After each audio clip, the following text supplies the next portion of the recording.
Look at the second topic, which has to do with the theory of demand. Uh, the At the end of this lesson, uh, you are expected to be able to define what demand for a commodity is. You should be able to explain what is demand for a commodity. And secondly, you should be able to distinguish between individual demand and the market demand. You should be able to identify the factors that influence the demand for a commodity. Then I should also be able to distinguish between change in demand and shift in demand, and the various factors that influence the two scenarios. Then I should also be able to uh, measure elasticity of demand. So we'll be looking at the price elasticity of demand, the,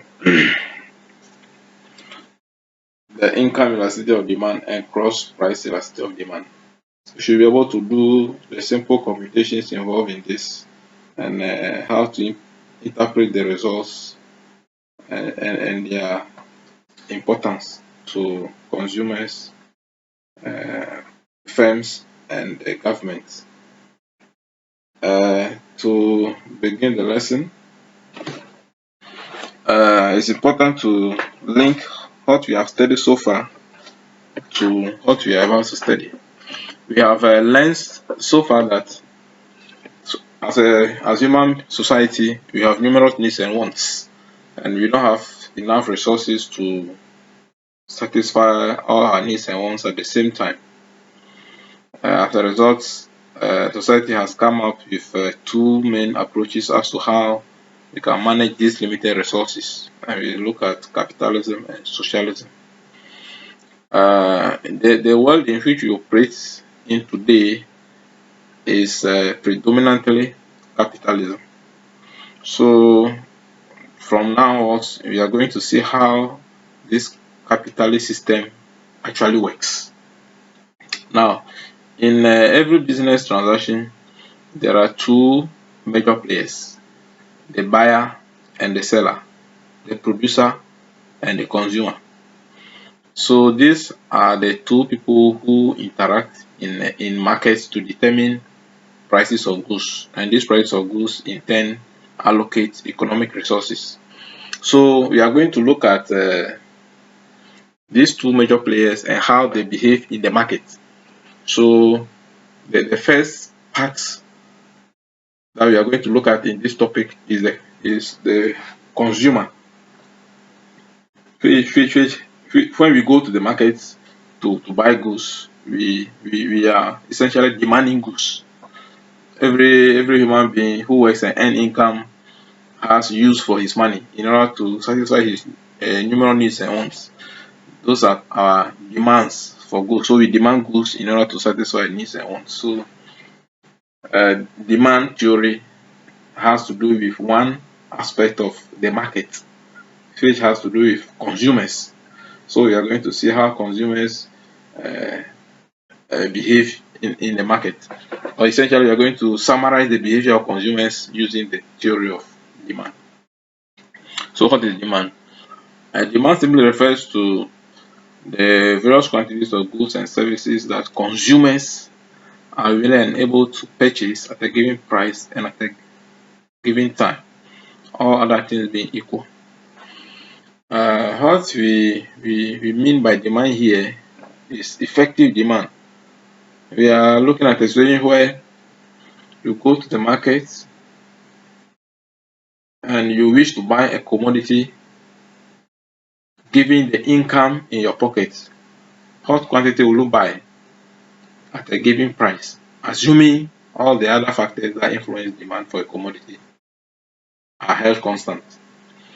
So this assumption that all other things being equal, simply see the demand for a commodity, or if anytime you go to the market to buy a commodity, there are several factors that influence the quantity of the goods we buy. But if you look at this definition, it's only talking about quantity and the price. So where are the other factors that influence the demand for the commodity? So this definition is simply talking about the quantities of goods people buy being determined by the price of the commodity. So here we are only talking about quantity consumers are willing to buy at a specific price. So the assumption all other things being equal is simply saying that given that all the other things that affect the demand for the that affect the quantity of goods we buy are held constant, what quantity are we going to buy as a result of a given price? So here we are only talking about quantity, but as a result of a specific price. So we are not in this definition, we are not interested in looking at all the other things that affect the quantity of goods we buy. We are only interested in the quantity we buy in relation to the price of the commodity. So the assumption all other things being equal is trying to keep all the other things that influence the demand for the commodity in that assumption. So assuming that all the things that influence the demand for the commodity are held constant. We want to see the quantity people want to buy at a given price. So basically that is demand. Now there are different factors that influence the demand for a commodity. The basic one is the price of the commodity. And normally when the price of a commodity goes high, the quantity of goods we buy falls, or our willingness to buy falls. The quantity of goods we want to buy falls. And when the price also falls, the more we buy. So there is that inverse relationship between price and quantity of goods we buy when we go to the market. Sometimes you go to the market and you want to buy, they give you a price, then you buy a certain quantity. For you to be induced to buy more, they have to reduce the price. So the smaller the lower the price, the more the incentive to buy more. So there is that inverse relation between price of a commodity and the quantity that is demanded. Another factor that influences demand for a commodity is consumers' level of income. Our incomes influence the quantity of goods we buy. So the people who tend to have more money tend to consume more, and those who earn lower incomes tend to consume lower. Generally, higher incomes are associated with more or larger quantities of goods consumed. And in such a situation, we refer to those goods as normal goods, goods whose demand, the quantity demanded increases as a result of an increase in income. We refer to them as normal goods. Then you also have situations where an increase in your income can actually reduce your demand for certain goods. The quantity of goods you buy, the quantity of a certain good you buy can decrease because of you having a higher income. Or lower income can also increase the quantity of certain goods you buy. So we can have a situation where an increase in income can result in the reduction in the quantity of goods a particular good you buy. When those kind of goods are referred to as inferior goods. That is, there is an inverse relation between quantity demanded and the level of consumers' income. We also have another factor that influences our demand for goods. That is taste and preferences. As consumers, we all have our likeness for certain goods. Sometimes you go to the market and buy certain goods not necessarily because of the price of the commodity, but that is what we like. Uh, for instance, a mobile network. Somebody who can decide that for me, my preference is Vodafone. No matter the price of Vodafone, that is what I'm going to buy. Another person will say MTN. So our preferences also influence the, the quantity of goods we buy. Sometimes you may go to a shop to buy, let's say, soap. You may want to buy more of a particular brand than the other because that is where our preference lies. Then we also can also talk about taste. Taste is closely related to preferences. They are more or less the same. So you also have taste for goods. So when your taste changes, then the quantity of goods you buy also changes. For instance, fashion. If it is, let's say you go to the shop to buy uh, clothes, let's say men top. Maybe if the latest is the latest fashion in town is t-shirts or Lacoste polo shirts, then you are likely to go in for that because that is the new taste in town. Then we can also talk about other the price of other commodities. Uh, Here we'll be talking about substitutes and complements. When you go to the market to buy a commodity, because see certain commodities are used together or one can be used in place of another. Commodities that can be used in place of another to satisfy the same wants are called substitutes. For instance, mobile phone. If you take a Samsung brand or Nokia or Infinix, they are substitutes because you can use all of them to do the same thing. Make a call, send a message. So those are all substitutes. Or meat, beef, chicken, or goat meat. They you can use all of these things one at a time to prepare your soup or your stew. So these kind of commodities are called substitutes. Then we can also talk about complements. Complements are commodities that must be used jointly in order to satisfy a need. For instance, petrol and car. You cannot drive a car without petrol. So petrol and car are complements. They go together. You have to use the two to be able to achieve your satisfy a need. So when the price of one of these items, see there are two items involved here. Let's take substitutes in the first instance. Let's say beef and chicken. If you go to the market to buy, let's say beef, the price of chicken will influence the quantity of beef you buy. If you if you go to the market and let's all of a sudden the price of chicken has increased, the likelihood is that you shift from buying chicken to what? Beef. Not necessarily because the price of beef has changed. The price of beef remains the same. But because the price of chicken has changed, the quantity of beef consumers want to buy will change. So that is how a change in the price of one commodity can influence the demand for another one. Then the complements. Complements are two commodities used together to satisfy a need. So let's say car and petrol. Let's assume that let's take a country as a whole into account. If the price of petrol continues to rise, the implication is that cost of running vehicles becomes expensive. So high prices of fuel can actually cause a decrease in the demand for cars because owning a car becomes expensive now because if you own the car, you have to fuel it. So instead of people maybe buying a car, they will shift to the use of motorbikes. So you can see that the price of fuel has influenced the demand for cars, not because the price of cars have changed.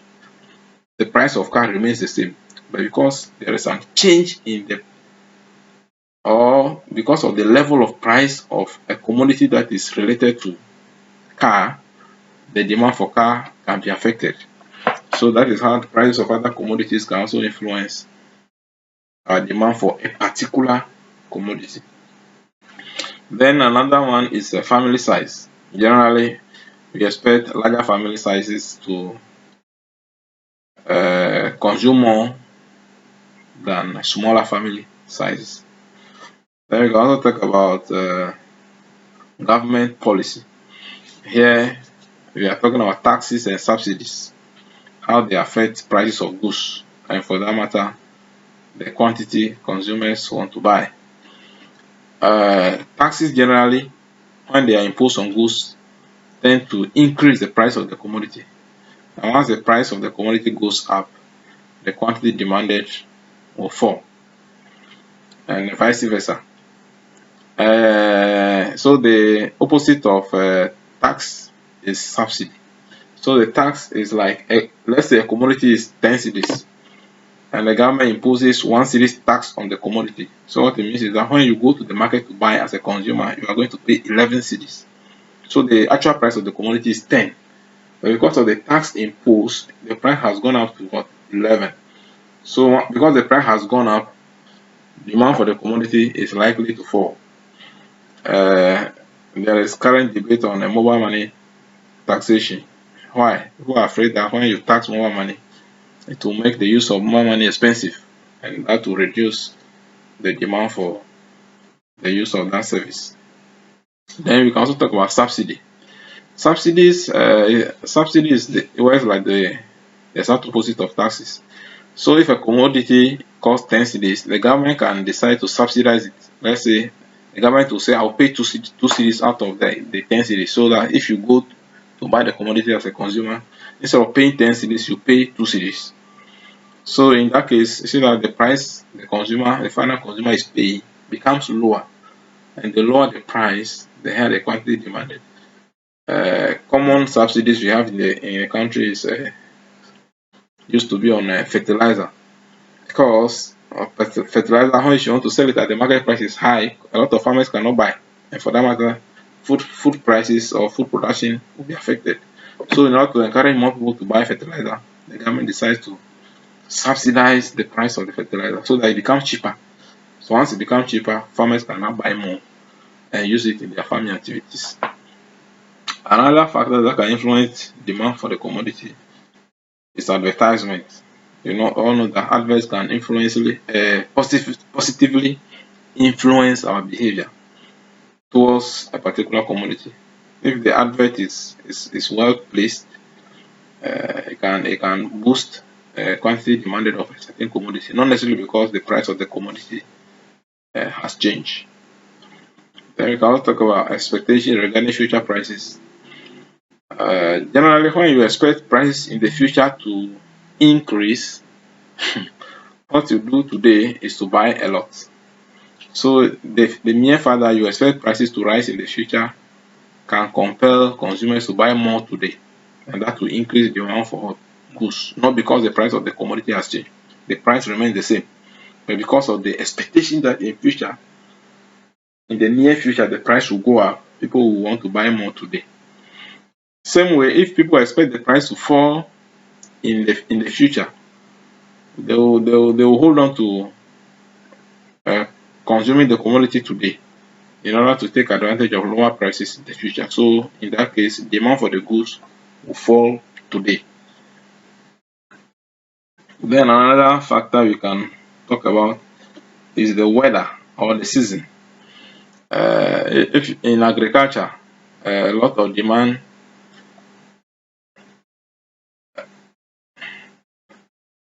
uh, the weather can also influence our demand for goods. For instance, during dry season, you see that a lot of people drink water because the weather is dry. So demand for pure water becomes very high. But when it is rainy season, you realize that demand for water is low because the the humidity is very high, and the rate at which water is evaporating is low. So the intake of water becomes lower. So demand for water during rainy season is lower. Then you can also talk about things like umbrella. During the rainy season, you see a lot of women in particular carry umbrella along. So demand for because of rain. So demand for umbrella usually will go up during rainy season. The same with uh, weather protection clothing, say uh, sweater or pullover and those kind of things. You see, during Hamatan, for instance, because sometimes the weather becomes very cold, people need to protect themselves against the weather. So the demand for such clothing becomes high. Uh, Talk about seasons, for instance, during Christmas time, demand for children's clothing increases. The same with Easter. And if you are a seamstress or a tailor, during those festive seasons, the demand for goods will also increase. If you are a parent, you realize that when schools are about to reopen, every parent will have to buy pen, pencil, paper. So during school reopening time, you see that the demand for stationery for pupils or school children will increase. So the demand for goods will increase around those periods. So these are all factors that influence the demand for commodities. I've explained earlier how all other things being equal assumptions. It simply takes care of other factors that influence the demand for the commodity. So the definition of demand for commodity is all about quantity and price. So where do we place the other factors that influence the demand for the commodity? So those other factors are assumed to be held constant in the other things being equal assumption. Now let's quickly talk about individual and market demand.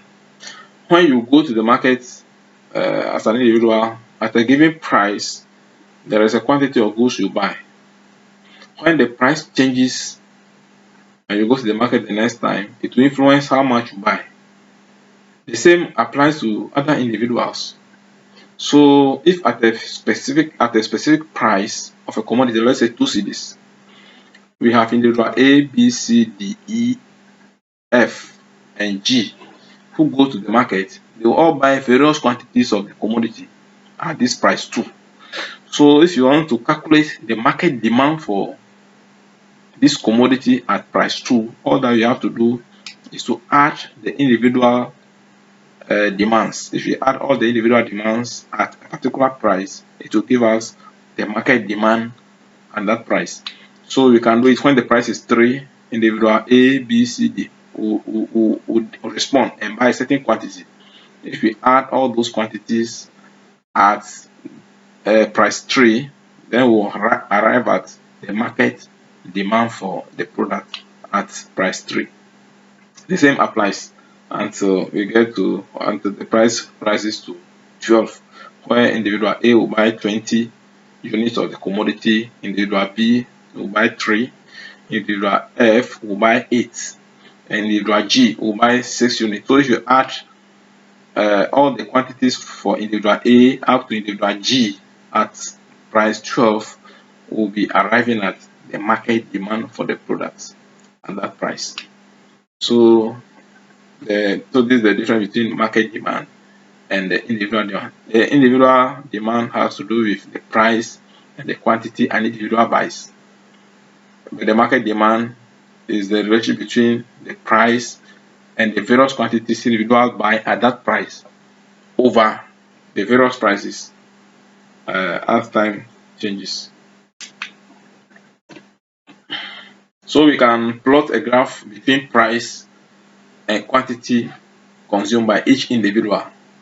The same way we can draw a graph between price and the market demand, that is the quantity of goods consumed by all the individuals combined. In analyzing demand and supply, our focus is to analyze the aggregate behavior of consumers. So our focus will be to look at total demand for goods at a given price over time. So that is what is our focus. Now, if you look at the table over here, you can see that. Let's observe the ratio between the price of the commodity and the market demand. When the price is 2, the quantity demanded is 144. When the price increases to 3, the quantity demanded decreases from 144 to 130. When the price increases further, the quantity demanded decreases further. So as the price is rising, the quantity that consumers are willing to buy is decreasing. So you can see that there is some kind of inverse relation between the price of the commodity and the quantity that is being demanded by consumers. And that is what we call the law of demand. So the law of demand simply says that as price falls, the quantity demanded rises, and vice versa, all things being equal. In stating the law of demand, it's important to uh, bring this assumption, all other things being equal, into the equation.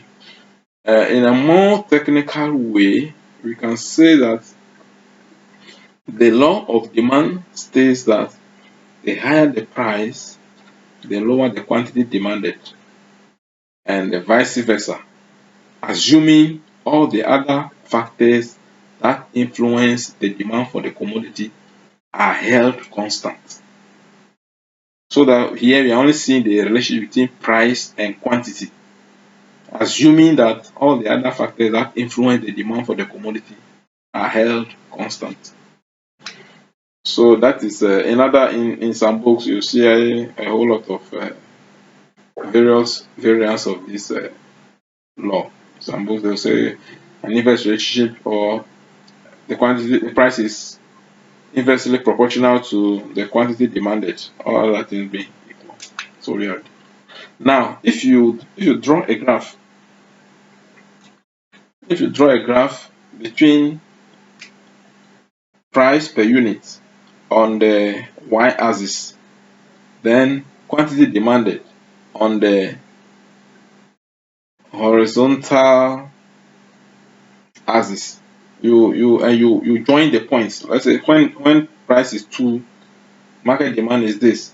When price is 3, market demand is this. So you have your point. If you plot them, or you join them with a line, you have a graph called uh, you have a graph called the demand curve.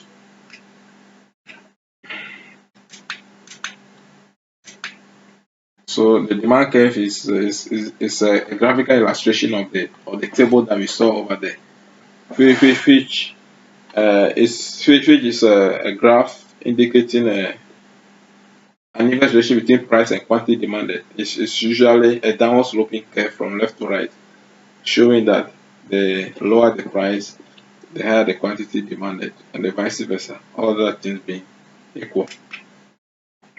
So we have this example here. When you plot the ratio between price and quantity, price always on the y-axis, then quantity demanded on the horizontal axis, you have a demand curve. So if you join these corners together, you have what we call the demand. So this is a typical demand curve. So demand curve will, and in many economic analysis that we'll see, or in all economic analysis, unless it is otherwise stated, when we talk about demand curve, this is the kind of graph you have to draw. Now, not all demand curves behave as we saw previously. So there are exceptions to the normal demand curve. There are basically three that we'll look at. The first one we'll look at is the case of a perfectly elastic demand curve. When we say demand curve is perfectly elastic, what it means is that the demand curve is horizontal and parallel to the quantity axis, showing that no matter the quantity demanded, the price remains the same. So the price, no matter the quantity that is being demanded, the price will remain the same. Then we also have the case of perfectly inelastic demand curve. This is the kind of demand curve where the demand curve is vertical. It's vertical, showing that no matter the price level, the same quantity will be bought. So that is what we call the perfectly inelastic demand curve. Then we have certain demand curves that are also upward sloping. You see, the demand curve is normally downward sloping, but we can also have a demand curve that is upward sloping, suggesting that the higher the price, the higher the quantity demanded. So these are the exceptional demand curves. And if you look at the books I've given you, or any introductory textbook in economics, you can clearly see how these graphs are drawn. The next thing I want us to look at is the concept of change in demand and change in quantity demanded. Uh, say the quantity demanded of a commodity can change when the determinants of demand change. If any of the determinants of demand changes, the quantity demanded will change or may change. Now, when the the quantity demanded changes as a result of the change in the price of the commodity, then we refer to that situation as change in quantity demanded. In other words, when the quantity move from Q0 to Q1 as a result of the change in price from P0 to P1, then we refer to this situation as change in quantity demanded. In some books, they refer to it as movement along a demand curve because we are only moving along the same demand curve from one point to another. Uh, the change in quantity demanded or movement along a demand curve is caused by the change in the price of the commodity's own price. Anytime the price of the commodity changes, we'll have this situation happening. More will be bought or less will be bought. And this is how you draw the demand curve. The demand curve remains the same. It's something that you indicate new price against new quantity. We can also have a situation where more of a commodity or less of a commodity can be demanded, even though the price of the commodity remains the same. So the demand curve will either, in that case, we can only show this by moving because here you can see that the quantity demanded will either increase to the right from Q0 to Q1 or Q0 to Q2. So moving to the right or moving to the left. Meanwhile, the price of the commodity remains the same. This situation will arise if any of the other determinants of demand changes except the commodity's own price.